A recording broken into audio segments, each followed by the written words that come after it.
Chapter 10, Sloka 29. Anantaschashmi naganam.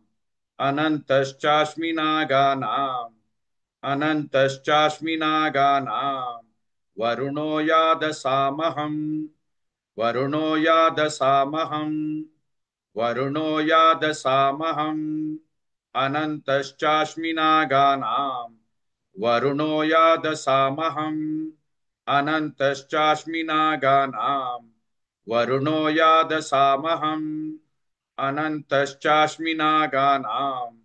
Varuno yadasamaham. Anantaschashmi naganam. Varuno yadasamaham. Anantaschashmi naganam. Varuno yadasamaham. Pitrunamaryamasmi. Pitrunamaryamasmi. Pitrunamaryamasmi. Yamasanyamatamaham. Yamasanyamatamaham. Yamasanyamatamaham. Pitrunamaryamasmi. Yamasanyamatamaham. Pitrunamaryamasmi.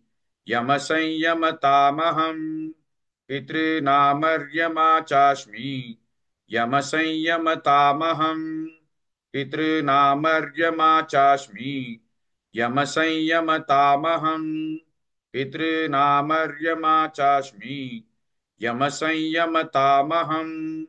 Anantaschashmi naganam. Varuno yadasamaham. Pitrunamaryamasmi. Yamasanyamatamaham.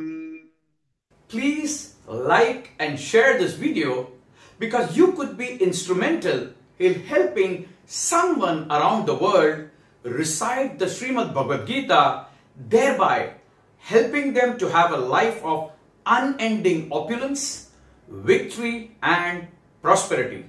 This is mentioned in chapter 18, Sloka 78. Yes, don't forget to buy my book, Leadership Can Be Child's Play. Namaste.